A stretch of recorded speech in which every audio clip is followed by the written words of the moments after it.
The morning air was crisp as 17-year-old Lily stepped out of her mother's car, her white cane tapping rhythmically against the pavement. Her golden retriever, Max, stood patiently beside her, ready to guide her through another day. But today wasn't just another day. Today was the day she'd been both dreading and anticipating for weeks. "Are you sure about this, sweetheart?" her mother asked, worry evident in her voice. Lily smiled, though her stomach churned with nervousness. "Mom, we've talked about this. I have to do this." 3 years ago, everything had changed. A rainy night, a distracted driver, and suddenly the world Lily had known went dark forever. She was only 14 then, a girl who loved painting sunsets and reading books late into the night. The doctor said she'd never see again, and for months she believed her life was over. But then came the piano. Her grandmother's old upright piano that had sat unused in their living room for years became her salvation. What started as random key pressing turned into melodies. What began as a distraction became an obsession. Music gave her a new way to see the world, to express colors and emotions she could no longer witness with her eyes. Mrs. Patterson, her music teacher, had been the one to tell her about the master class. "Lily, there's this renowned pianist coming to town, Vincent DeLuca. He's incredible, but I'll be honest with you, he's got quite a reputation. He's brilliant, but he can be harsh." "Harsh how?" Lily had asked. Mrs. Patterson hesitated. "He's old school, very traditional. He believes only the most dedicated should pursue music seriously." "But Lily, you are dedicated. You've progressed faster in 3 years than most students do in 10. I really think you should go." Now standing outside the prestigious Riverside Conservatory, Lily wasn't so sure. The building itself seemed to judge her, its tall columns and marble steps speaking of excellence and exclusivity. She could hear voices of other attendees, their excited chatter about techniques and performances, dropping names of famous composers and competitions they'd won. With Max guiding her, Lily made her way up the steps. The moment she entered, she felt the atmosphere shift. Conversations paused mid-sentence. She could sense eyes on her, could practically feel the questions hanging in the air. "Is that a dog?" someone whispered. "What's she doing here?" another voice muttered. Lily kept her head high, reminding herself why she came. Mrs. Patterson had secured her a spot in this masterclass, and she deserved to be here just as much as anyone else. Max led her to the front of the auditorium, where Mrs. Patterson had said there would be reserved seating for those with special needs. As she settled into her seat, the whispers continued around her. A girl behind her spoke in a hushed but clearly audible tone. "I mean, it's nice that they let everyone in, but this is supposed to be for serious musicians." "Maybe she's just here to listen," her friend responded. Lily's face grew warm. She wanted to turn around and tell them she'd been practicing 8 hours a day, that she'd memorized pieces most people couldn't play even while looking at the sheet music. But she stayed quiet, clutching Max's leash a little tighter. The lights dimmed and the room fell silent. Heavy footsteps echoed across the stage, and then a deep, commanding voice filled the space. "Good afternoon. I am Vincent DeLuca." Even his introduction carried weight. He didn't need to explain who he was. Everyone in that room knew. Vincent DeLuca had performed in every major concert hall in the world. He'd won every prestigious award. He'd studied under legendary masters and had become a legend himself. "I'm here today because your instructors believe some of you have potential," Vincent continued, his Italian accent adding gravity to each word. "But let me be clear. Potential means nothing without discipline, without sacrifice, without an almost obsessive dedication to perfection. Music is not a hobby. It is not something you do casually. It is a calling." For the next 45 minutes, Vincent discussed technique, interpretation, and the mental discipline required to master an instrument. Lily hung on every word. Despite his stern demeanor, she could hear the passion in his voice, the deep love he had for music. Then came the moment that would change everything. "Now," Vincent announced, "I'd like a volunteer, someone brave enough to come up here and play for critique. This is not for the faint of heart. I will be honest, perhaps brutally so, but if you're serious about music, you need to hear the truth." The room went silent. No one moved. Lily felt her heart pounding. This was why she came, not just to listen, but to play, to prove to herself that she belonged in this world. Before she could talk herself out of it, her hand shot up. "Ah, we have a volunteer," Vincent said. There was a pause. Young lady in the front, yes, you may. Wait. Lily stood up, and Max immediately moved into position beside her. The silence in the room became deafening. I'm sorry, Vincent said, his voice dripping with barely concealed disdain. Perhaps you've misunderstood. This is a masterclass for advanced pianists. Are you perhaps here to support someone? Lily's throat tightened, but she managed to speak clearly. No, sir. I'm here to play. A few scattered laughs broke out in the audience. Vincent raised his hand, silencing them, but his expression hardened. My dear girl, he said, his tone now openly condescending. I appreciate enthusiasm, but this is a serious academic setting. I'm afraid you've perhaps come to the wrong event. There are many wonderful music programs for people with different abilities. Perhaps your teacher can recommend something more suitable. The words hit Lily like a physical blow. Her face burned with humiliation. She heard someone behind her whisper, Oh my God, this is so awkward. But something inside Lily refused to back down. Maybe it was 3 years of fighting through darkness, of rebuilding her life one piano key at a time. Maybe it was remembering all those nights she'd practiced until her fingers ached, mastering pieces entirely by ear and touch.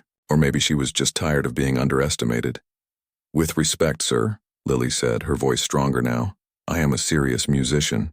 I've been playing for 3 years, and my teacher believed I was ready for this master class. I'd like the opportunity to play. The room was so quiet you could hear people breathing. Vincent seemed genuinely taken aback by her insistence. For a moment, Lily thought he might refuse outright or ask her to leave. Then, with an exaggerated sigh and a theatrical wave of his hand, he said, Very well. If you insist on embarrassing yourself, who am I to stop you? Please, by all means, enlighten us with your performance. His sarcasm was met with nervous laughter from the audience. Someone pulled out their phone, probably expecting a disaster worth recording. Lily stood up, her legs shaking slightly. Max guided her toward the stage steps, his steady presence the only thing keeping her grounded. As she climbed onto the stage and made her way to the grand piano, she could feel the weight of judgment pressing down on her from every direction. This was it. This was her moment to prove them all wrong, or to confirm every doubt they had about her. She sat down at the piano bench, Max settling quietly beside her. Her hands hovered over the keys, trembling just slightly. She took a deep breath, closed her eyes, though it made no difference, and let her fingers find their home on the ivory keys. Behind her, she could hear Vincent shift impatiently, already preparing his critique for what he clearly expected to be a disaster. But Lily had a surprise for them all. The first note rang out across the silent auditorium, clear and pure as a bell. Then came the second and the third. Within moments, Lily's fingers were dancing across the keys, bringing to life one of the most challenging pieces in classical piano repertoire, Chopin's Ballad No. 1 in G minor. The whispers stopped immediately. Lily had chosen this piece deliberately. It wasn't just difficult, it was notoriously unforgiving. One small mistake, one moment of hesitation, and the entire performance could crumble. It required not just technical skill, but deep emotional understanding. Most pianists spent years before attempting it in public. But Lily wasn't most pianists. Her fingers moved with absolute certainty across the keys, navigating the complex passages without a single pause. She didn't need to see the piano. She knew every key, every distance, every subtle weight required for each note. The piano had become an extension of herself, as natural as breathing. In the audience, phones that had been pulled out to record an expected failure now captured something entirely different. A girl sitting in the third row slowly lowered her phone, her mouth slightly open. The guy who had laughed earlier leaned forward in his seat, his smirk replaced by genuine attention. Vincent DeLuca stood frozen at the side of the stage. His arms, which had been crossed in obvious skepticism, slowly dropped to his sides. His expression shifted from condescension to confusion, and then to something else entirely. Disbelief. But Lily wasn't thinking about any of them. The moment her fingers touched the keys, the rest of the world had disappeared. There was only the music. She poured everything into her performance. Every frustration from the past 3 years, every moment of darkness and despair when she'd thought her life was over. Every small victory when she'd mastered a new technique. Every tear she'd cried and every smile she'd earned. It all flowed through her fingers and into the music. The piece shifted from gentle melodies to powerful, thundering passages. Lily's whole body moved with the music, swaying and leaning into the most emotional moments. Her face showed every feeling, every nuance of the composition. She wasn't just playing Chopin's notes. She was living them, breathing them, becoming them. In the audience, a woman in her 60s dabbed at her eyes with a tissue. She'd been playing piano for 40 years and had heard this piece performed by masters around the world. But something about this performance was different. It was raw, honest, completely unguarded. Vincent took a few steps closer to the piano as if drawn by an invisible force. His trained ear caught every detail, every subtle dynamic shift, every perfectly timed rubato. This wasn't just good. This was extraordinary. The technical execution was flawless, but that wasn't what held everyone spellbound. It was the emotion, the vulnerability, the absolute fearlessness in her interpretation. Lily reached the development section, where the piece becomes more turbulent and complex. Her left hand drove powerful bass notes while her right hand wove intricate melodies above. The two hands seemed to be having a conversation, sometimes arguing, sometimes agreeing, always compelling. A young man in the back row, himself a piano student who'd been playing for 12 years, shook his head in amazement. He'd attempted this piece last year and given up after 3 months. Watching Lily play it with such confidence and artistry made him question everything he thought he knew about music. The piece built toward its climax, the notes coming faster and more intense. Lily's fingers flew across the keys with increasing passion. Sweat beaded on her forehead. Her breathing quickened. Every muscle in her body was engaged in creating this moment. Then came the coda, that final section that demands everything from the performer. Lily attacked it with fierce determination, her hands moving in perfect synchronization, creating layers of sound that seemed impossible for just 2 hands to produce. Vincent's mouth had gone completely dry. In his 45 years of performing and teaching, he'd heard thousands of pianists. He'd worked with prodigies, with competition winners, with students from the world's finest conservatories. But what he was witnessing now was something beyond technical training. This was pure artistry, the kind that couldn't be taught, only nurtured. The final phrases approached. Lily seemed to grow even more focused, if that was possible. She shaped each remaining phrase with exquisite care, building to the inevitable conclusion. Her hands rose and fell, creating waves of sound that washed over the audience.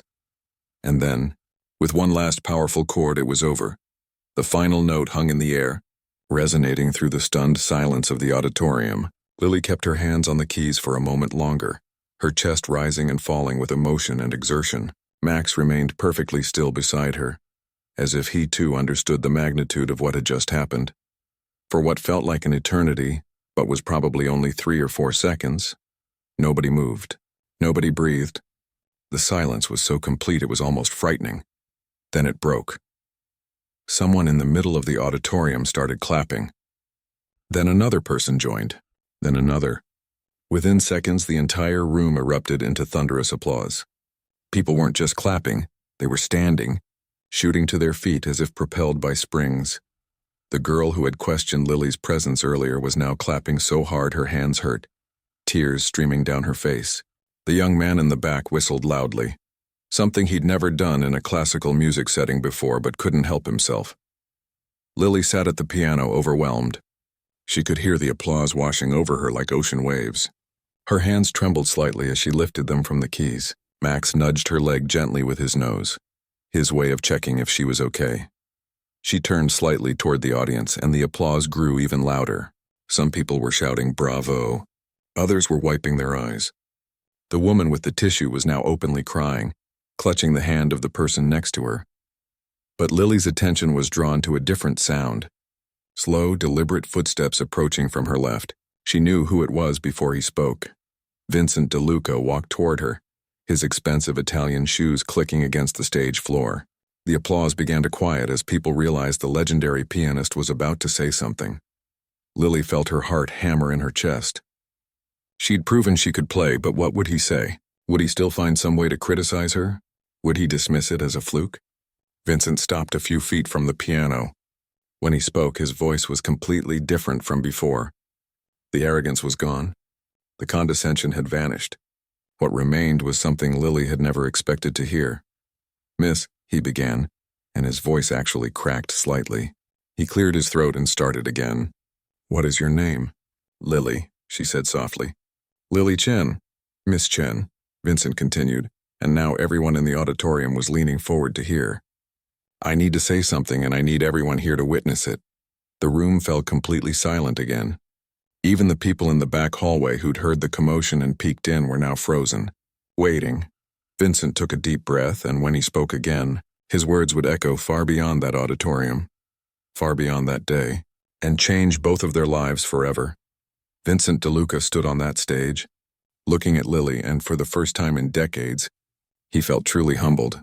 His hands, which had performed for presidents and royalty, trembled slightly as he struggled to find the right words.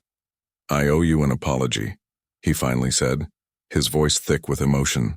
"Not just a simple sorry, but a profound, deeply felt apology for my arrogance, my assumptions, and my blindness." Lily's breath caught in her throat. This wasn't what she'd expected at all.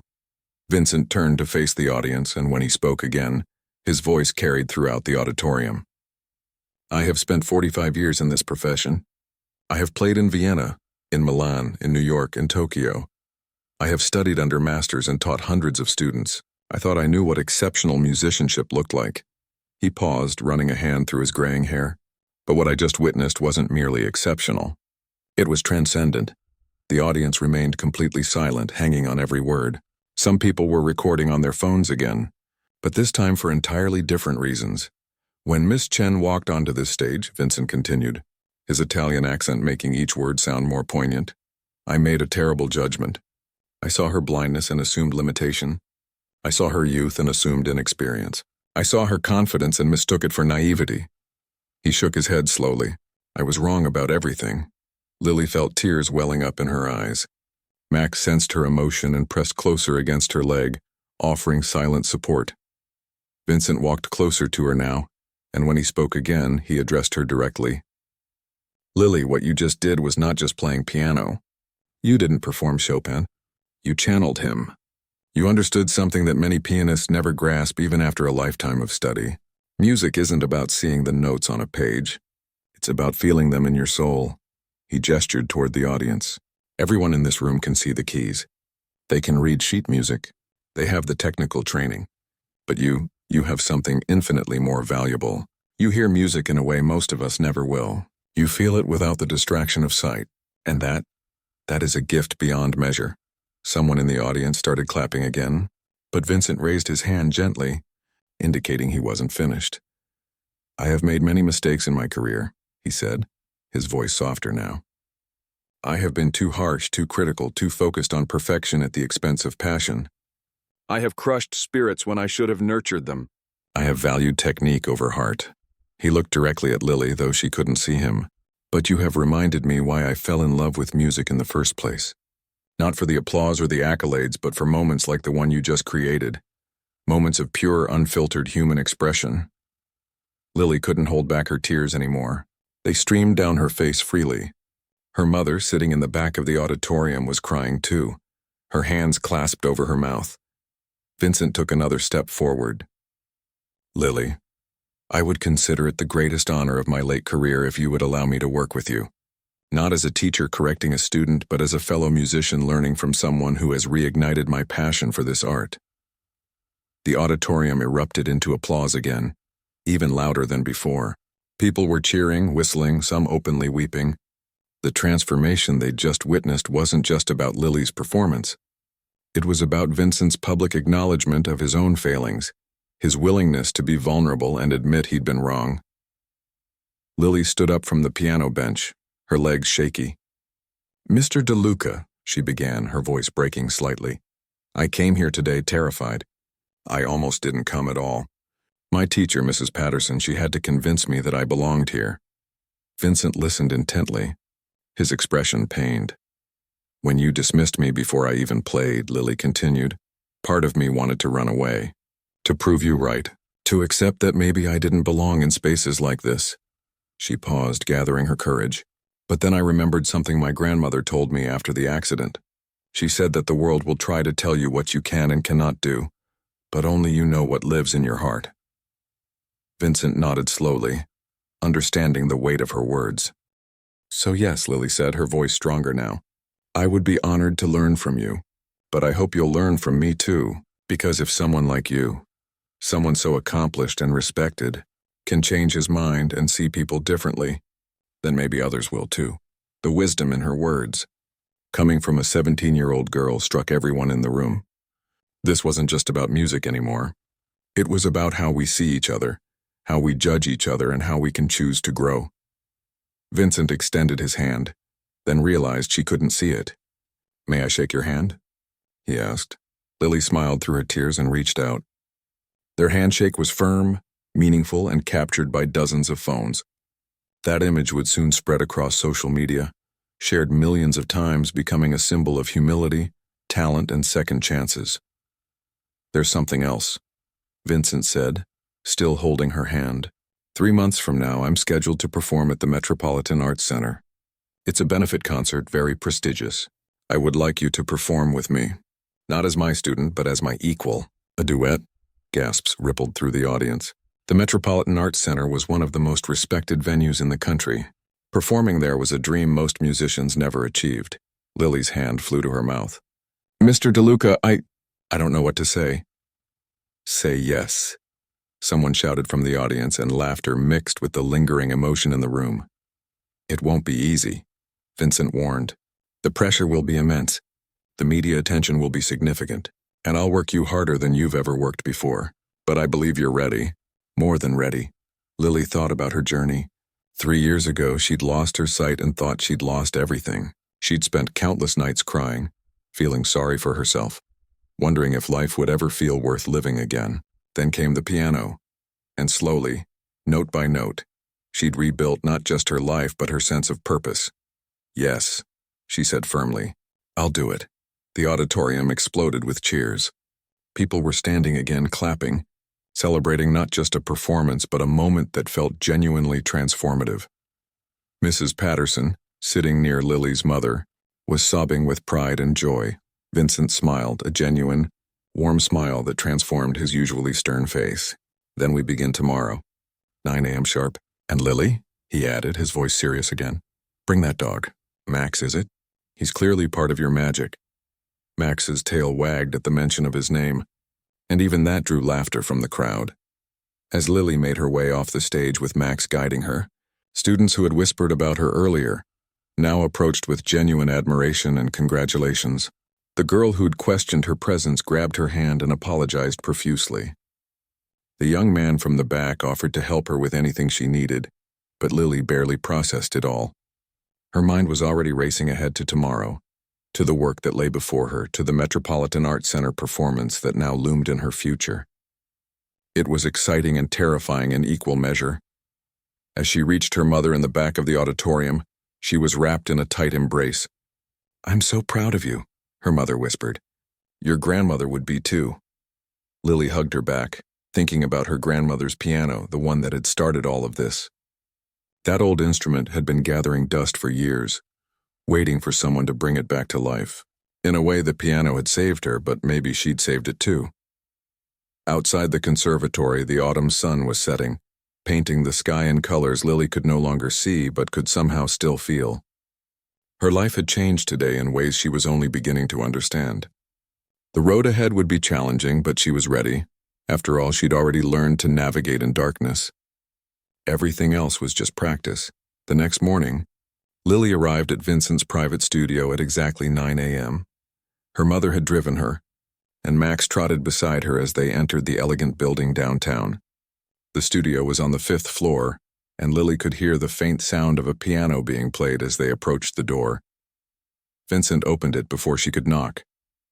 "Right on time. Good. Punctuality is respect in action." His voice was warm, completely different from the cold tone he'd used just yesterday. Come in, come in." Max too, of course. The studio smelled of old wood and coffee. Lily could hear the slight echo that told her the room was spacious, and her cane detected smooth hardwood floors. Vincent guided her to a beautiful grand piano, much nicer than any she'd played before. "This is a Steinway Model D," Vincent explained. "It's been with me for 20 years. The action is incredibly responsive, so you'll need to adjust your touch slightly, but I think you'll love it." Lily sat down and played a few scales, feeling the difference immediately. The keys responded to the slightest pressure, and the tone was rich and warm. "It's beautiful," she said softly. "Now," Vincent said, pulling up a chair beside the piano. "Before we begin, I need to tell you something. That video from yesterday has gone viral." Lily's hands froze on the keys. "What video?" "Several people recorded your performance and my apology. It's been shared millions of times overnight. The hashtag #TheBlindPianist is trending. News outlets are calling, wanting interviews." He paused. "How do you feel about that?" Lily's stomach churned. She'd never wanted fame or attention. She just wanted to play. "I don't know. It feels overwhelming." "I understand," Vincent said gently. "But I want you to know something. This attention isn't just about your blindness. Yes, that's part of the story, but what's really capturing people is your talent and your courage. You're inspiring millions of people who feel overlooked or dismissed because of who they are." "But I'm just a girl who plays piano," Lily protested. Vincent chuckled. "No, my dear. You're so much more than that. But we don't have to deal with any of it today. Today we focus on music. The Metropolitan Arts Center performance is in 3 months. We have work to do, and work they did." Vincent had chosen a challenging duet, Schubert's Fantasia in F minor for 4 hands. It required 2 pianists playing on the same piano, their hands often crossing and weaving together in intricate patterns. "This piece demands complete trust," Vincent explained. "You must feel where I am, anticipate my movements, and I must do the same with you. It's like a conversation where both people speak at once, yet somehow it makes perfect sense." The first week was brutal. Lily practiced 8 hours a day, then went home and practiced 2 more. Her fingers ached constantly. She made mistakes she'd never made before, stumbling over passages that should have been simple. The pressure of the upcoming performance weighed on her like a physical thing. But Vincent was patient in ways that surprised everyone who knew him. When Lily struggled with a difficult section, he didn't criticize. Instead, he'd say, "Let's break it down. What's making this hard? Is it the rhythm? The fingering? Talk to me." His teaching style was unlike anything Lily had experienced. He didn't just focus on technique. He told her stories about Schubert, about what the composer was feeling when he wrote this piece. He explained the historical context, the emotions behind each phrase. "Music isn't just notes on a page," he'd say. "It's human experience transformed into sound. When you play, you're not performing for people. You're sharing a piece of someone's soul with them." As the weeks passed, something remarkable happened. Vincent began to change in ways that went beyond his relationship with Lily. Word spread among his other students that he was different now, more approachable, more encouraging. He started each masterclass by reminding students that mistakes were part of learning, not signs of failure. One afternoon, a young student named Tyler came for his lesson, visibly nervous. He'd been studying with Vincent for 2 years and was terrified of disappointing him. When Tyler made an error, he immediately apologized and looked down at his hands in shame. Vincent surprised him by laughing gently. "Tyler, do you know how many times I've played that piece?" "Hundreds." "And do you know how many times I've made mistakes?" "Thousands. The difference between a good musician and a great one isn't that they never make mistakes. It's that they learn from them and keep going." Tyler stared at him in shock. This wasn't the Vincent DeLuca he'd known for 2 years. Meanwhile, Lily was discovering her own growth. Playing with Vincent taught her subtleties she'd never considered. He showed her how to shape phrases with more nuance, how to use silence as powerfully as sound, how to communicate emotion through the tiniest changes in tempo and dynamics. But Vincent was learning too. Lily's approach to music, guided by touch and hearing rather than sight, gave her a unique perspective. She felt vibrations through the piano bench, sensed harmonics most people missed, and had memorized pieces in ways that revealed patterns Vincent had never noticed. "You know," Vincent said one day during practice, "I've been playing this Schubert piece for 30 years. But working with you, I'm hearing things I never heard before." "You've made it new again," Lily smiled. "Mrs. Patterson always says that limitations can become strengths if we let them." "Your Mrs. Patterson is a wise woman," Vincent agreed. As the Metropolitan Arts Center performance drew closer, the pressure intensified. The concert had sold out within hours of tickets going on sale.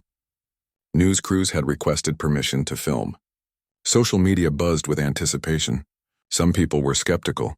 claiming the viral video had been edited or that Lily had somehow cheated. Others defended her passionately. One evening, with just 2 weeks left before the performance, Lily broke down during practice. She was exhausted, overwhelmed, and terrified of disappointing everyone. "What if I mess up?" she cried, her hands shaking on the keys. "What if I freeze up there? What if everyone realizes I'm just a kid who got lucky one time?" Vincent was quiet for a moment. Then he said, "Lily, can I tell you a secret?" She nodded, wiping her eyes. "The night before my debut at Carnegie Hall, I was 23 years old and I threw up 4 times from nerves. I called my mother crying, telling her I couldn't do it. Do you know what she told me?" "What?" Lily asked. She said, "Vincent, fear means you care. If you weren't afraid, it would mean this performance didn't matter to you. So feel the fear, acknowledge it, and then play anyway, because the world needs to hear what you have to say." He placed a hand on her shoulder. "You're not just a kid who got lucky. You're a remarkable musician who has worked incredibly hard. Yes, you might make a mistake. I might make a mistake. The piano might break, the power might go out, anything could happen, but none of that changes the fact that you deserve to be on that stage." Lily took a deep breath, letting his words sink in. Max, sensing her distress, had moved closer and now rested his head on her lap. "Besides," Vincent added with a hint of humor in his voice, "if you mess up, I'll mess up too. We'll be in it together. That's what duets are all about." That made Lily laugh through her tears. "You'd do that?" "Absolutely not," Vincent said, grinning. "But it made you feel better, didn't it?" They both laughed then, and the tension broke. They went back to practicing, but something had shifted. Lily played with more freedom, less afraid of making mistakes. And when she did stumble, Vincent would just nod and say, "Good. Now you know what not to do. Let's try again." The final week before the performance flew by in a blur of last-minute rehearsals, interviews that Lily reluctantly agreed to do, and fittings for the elegant dress she'd wear on stage.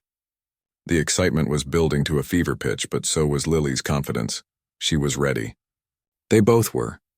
All that remained was to face the biggest audience of her life and prove that the girl who'd been humiliated on a stage 3 months ago belonged on the world's greatest stages. The night of the Metropolitan Arts Center. Performance arrived with unexpected snow. Lily sat in the dressing room backstage, her elegant navy blue dress rustling softly as she fidgeted with her hands. Max lay at her feet, calm as always, but Lily's heart was racing. "You're going to wear a hole in that dress if you keep twisting it like that," her mother said gently, reaching over to still Lily's hands. "I can't help it." "Mom, there are 2,000 people out there. What if I forget everything? What if my hands shake so much I can't play?" Her mother squeezed her hand. "Then you'll take a breath and start again. Lily, you've already done the hardest part. You've proven you belong here. Tonight is just you sharing what you love with people who came to listen." A knock at the door made them both jump. Vincent entered, looking distinguished in his black tuxedo. But Lily could hear something in his footsteps, a slight hesitation that told her he was nervous too. "How are you feeling?" he asked. "Terrified," Lily admitted. "You?" Vincent laughed, a genuine sound that eased some of the tension. "Also terrified. I haven't been this nervous before a performance in 20 years. But you know what? I think that's a good sign. It means we both care deeply about what we're about to do." He sat down beside her. "Lily, I want you to know something. No matter what happens out there tonight, you've already changed my life. You've reminded me why music matters. You've shown me that real artistry comes from the heart, not from perfect technique or prestigious degrees. So thank you." Lily felt tears threatening, but she blinked them back. "Don't make me cry right before we go on stage," she said with a shaky laugh. "Fair enough," Vincent said, standing up. "Are you ready?" Lily took a deep breath and stood, Max immediately moving into position beside her. "As ready as I'll ever be." The walk from the dressing room to the stage felt both too long and too short. Lily could hear the buzz of the audience beyond the curtain, the rustle of programs, the excited whispers. News cameras were positioned around the hall. This performance would be live-streamed to hundreds of thousands of people around the world. "Ladies and gentlemen," the announcer's voice rang out. "Please welcome to the stage Vincent DeLuca and Lily Chen." The curtain lifted, and the applause hit Lily like a physical wave. It was deafening, overwhelming, and she felt her knees weaken for a moment. But then she felt Vincent's presence beside her, steady and reassuring, and Max's gentle pressure against her leg. They walked together to the grand piano at center stage. The audience continued clapping, many people already on their feet. Vincent helped guide Lily to the bench and they sat down side by side. Max settled into his spot just off stage, where he could see Lily but wouldn't be in the way. The applause finally died down and silence fell over the hall. It was so quiet that Lily could hear her own breathing, could feel the expectation hanging in the air like electricity before a storm. Vincent leaned close and whispered, "Just feel the music. Everything else will take care of itself." Lily nodded and placed her hands on the keys. Vincent did the same. They sat there for a moment, letting the anticipation build, centering themselves. Then, as they'd practiced hundreds of times, Vincent counted them in with a barely perceptible nod that Lily felt rather than saw. They began. The opening notes of Schubert's Fantasia flowed from the piano, and immediately Lily felt everything else fall away. Her nervousness vanished. The audience disappeared. There was only the music and the connection between her and Vincent. Their hands moved across the keys in perfect synchronization, sometimes playing in harmony, sometimes in counterpoint, occasionally crossing over each other in the complex passages they'd practiced so many times. But it wasn't mechanical or rehearsed. It was alive, breathing, spontaneous. In the audience, people sat mesmerized. Mrs. Patterson, sitting in the front row next to Lily's mother, watched with tears streaming down her face. The young students from the masterclass 3 months ago were scattered throughout the hall, each one feeling proud to say they'd been there when this story began. The piece moved through its various moods, from gentle and introspective to passionate and dramatic. Vincent and Lily seemed to communicate without words, each knowing instinctively when to lead and when to follow, when to push forward and when to pull back. There was a particularly difficult section about halfway through where their hands crossed multiple times in rapid succession. They'd struggled with this part in practice, and Lily felt a flutter of anxiety as they approached it. But Vincent's playing was so clear, his timing so precise that she found her place naturally, and they sailed through it flawlessly. The audience barely breathed, afraid to break the spell. Even the camera operators forgot to adjust their angles, so captivated were they by the performance. As the piece built toward its climactic final section, both pianists threw themselves into it completely. Their hands flew across the keys, creating layers of sound that seemed impossible for just 4 hands to produce. The emotion was raw and powerful, years of training and passion and human experience distilled into pure musical expression. And then, with one final triumphant chord, it was over, for a heartbeat silence. Then the entire Metropolitan Arts Center erupted. The applause was thunderous, mixed with cheers and whistles. People leaped to their feet, some openly crying, others laughing with joy. It wasn't just appreciation for a good performance. It was recognition of something extraordinary, something that transcended technical skill and touched something deeper in the human spirit. Lily and Vincent stood, and Vincent gently took her hand, raising it high. The applause grew even louder. Cameras flashed throughout the hall. On live streams around the world, comment sections exploded with praise and emotion. They bowed together, then separately, then together again as the applause refused to die down. Vincent looked at Lily, and though she couldn't see his face, she could hear the smile in his voice when he said, "We did it." "We did it," she agreed, her own voice choked with emotion. After what felt like an eternity, they finally left the stage, but the audience kept applauding. They had to return twice more for curtain calls, and the standing ovation lasted nearly 10 minutes. Backstage, Lily was immediately wrapped in her mother's embrace. "You were magnificent," her mother sobbed. So magnificent." Mrs. Patterson was there too, hugging them both. "I knew," she kept saying. "I knew you had this in you." Vincent stood to the side, giving them their moment, but Lily pulled away and reached for him. "Thank you," she said simply, "for giving me a chance, for seeing past what everyone else saw."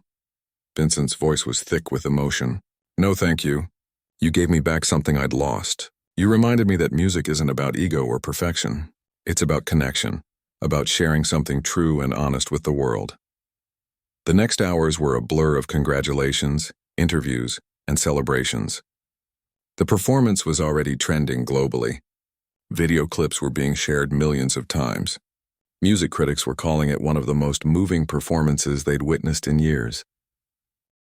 But for Lily, the best moment came later that night when she was finally home, sitting at her grandmother's old piano with Max beside her. She played softly just for herself, running through some of her favorite pieces. 3 months ago, she'd walked onto a stage expecting to be humiliated, to be turned away, to have her dreams crushed. Instead, she'd found a mentor, proven her worth, and discovered that her blindness wasn't a limitation, but simply a different way of seeing the world. Her phone buzzed with what felt like the 1,000th notification of the night. She ignored it. There would be time tomorrow to read the reviews, to respond to messages, to figure out what came next. Tonight, she just wanted to play. To remember why she fell in love with music in the first place. Not for the applause or the recognition, but for the simple joy of creating something beautiful. As her fingers danced across the familiar keys, Lily smiled. Her grandmother had been right all along. The world would try to tell her what she could and couldn't do, but only she knew what lived in her heart. And what lived in her heart was music, pure and simple and eternal. Everything else was just noise. Outside, the snow continued to fall softly, blanketing the city in quiet white. Somewhere across town, Vincent sat at his own piano, playing the same piece, thinking about a blind girl who'd taught him to see clearly for the first time in years. And in living rooms and bedrooms around the world, inspired by a viral video and a performance that had touched millions, people were sitting down at their own instruments ready to chase their own dreams, no matter what obstacles stood in their way. Because if Lily Chen could do it, maybe they could too.